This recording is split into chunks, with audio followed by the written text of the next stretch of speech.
Assalamualaikum warahmatullahi wabarakatuh. Bismillahirrahmanirrahim. Alhamdulillah dipertemukan kembali dalam kajian tahsin. Kita akan melanjutkan pembahasan mengenai hukum nun sukun dan atau tanwin. Setelah kemarin kita membahas dua kaidah hukum nun sukun atau tanwin, diantaranya adalah pertama kita harus membaca jelas atau yang disebut idhar dalam kaidah tajwid, dan yang kedua ada juga yang dinamakan idgham, yaitu kita membacanya secara lebur. Nah, selanjutnya kita akan melanjutkan pembahasan, yaitu kaidah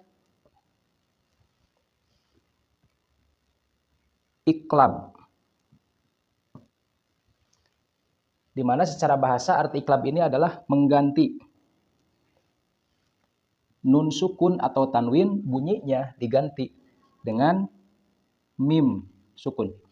Ya, jadi iqlab ini adalah mengganti bunyi nun sukun dengan bunyi mim. Jika bagaimana nun sukun atau tanwin diganti bunyinya menjadi mim, jika nun sukun atau tanwin tersebut menghadapi huruf iqlab, di mana huruf iqlab ini hanya satu, yaitu huruf ba. Jadi ketika kita menghadapi nun sukun atau tanwin dengan huruf ba, maka itu bacanya adalah mengganti bunyi nun sukunnya menjadi mim sukun. Kita contohkan.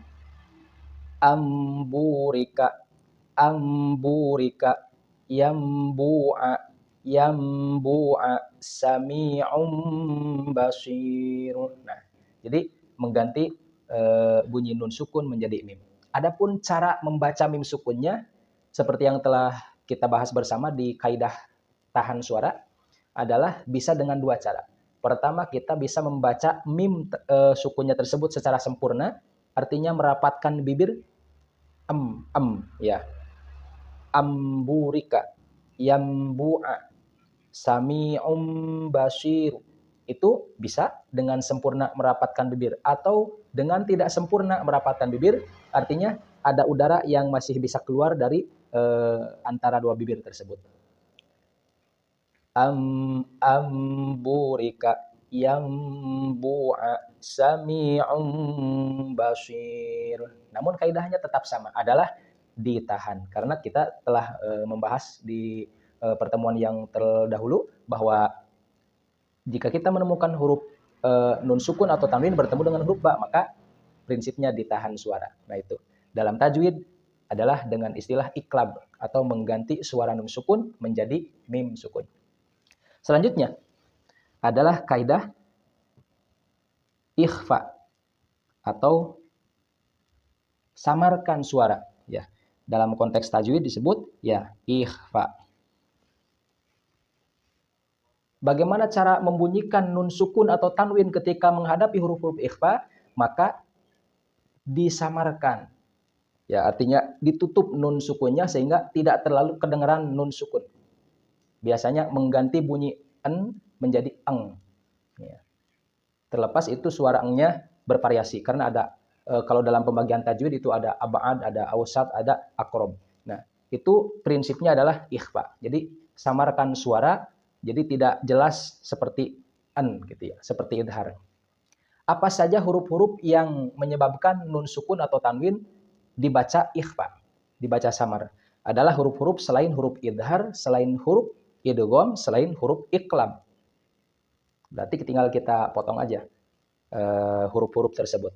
Nah, di antaranya huruf itu adalah huruf ta, huruf sa, huruf jim, huruf dal, huruf za, huruf za, huruf sa, huruf sya, huruf sod, huruf dod, huruf to, huruf do, huruf fa, huruf qaf, dan huruf kaf. Disamarkan. Artinya menutupi suara nun sukunnya seolah-olah seperti suara eng. Kita ambil contoh. Fansurna min tinin fansurna fang min yauman kana. Nah, itu diikhfakan. Baik, untuk lebih memahaminya kita akan praktikkan ke dalam bacaan di salah satu surat. Kita akan mengambil untuk praktiknya di surat At-Thariq dengan menerapkan hukum-hukum bacaan yang telah kita pelajari dari terdahulu sampai saat ini.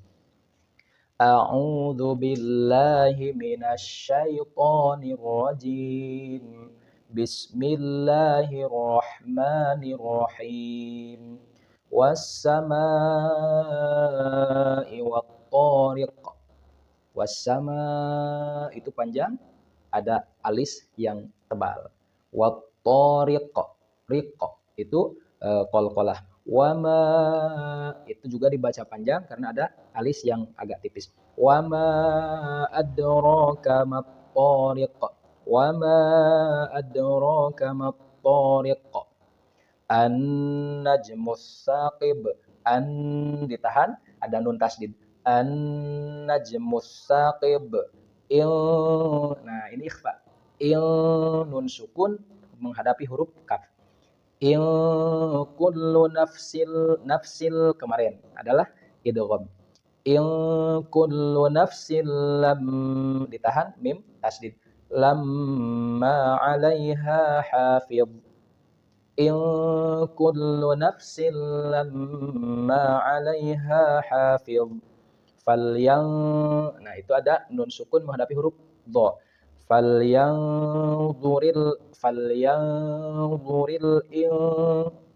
nun sukun menghadapi huruf sin. Falyanzuril insanu ditahan, ada mim tasdid, mimma khuliq, mantul qalqalah. Nah, itu salah satu contoh untuk memperlancar bacaan kita supaya tepat sesuai dengan kaidahnya. Intinya adalah kita harus memperhatikan kaidah-kaidah tajwid yang sudah kita pahami sebetulnya, namun dalam praktiknya ternyata sering pemahaman kita tajwid tersebut tidak dipakai, diterapkan dalam praktik bacaannya. Nah, seringkali kita menemukan terbalik menerapkan antara hukum idhar dengan hukum ikhfa. Atau sebaliknya antara hukum ikhfa dengan idhar, harusnya ikhfa harus disamarkan, ternyata malah dijelaskan, atau harusnya dibaca jelas malah dibaca samar. Salah satu contoh kita sering mendengarkan dalam salah satu kalimat Injil, karena kita sudah terbiasa mendengar bahasa kitab Injil, sehingga ketika kita menemukan dalam Al-Quran dibacanya Injil juga, padahal ya kalau menerapkan kaidah ya Injil berarti harus dibacanya ing ya, jadi ikhfa. Demikian kesempatan kali ini yang dapat saya sampaikan, mudah-mudahan bermanfaat dan senantiasa kita mendapatkan rahmat dari Allah Subhanahu wa taala. Sekian, wassalamualaikum warahmatullahi wabarakatuh.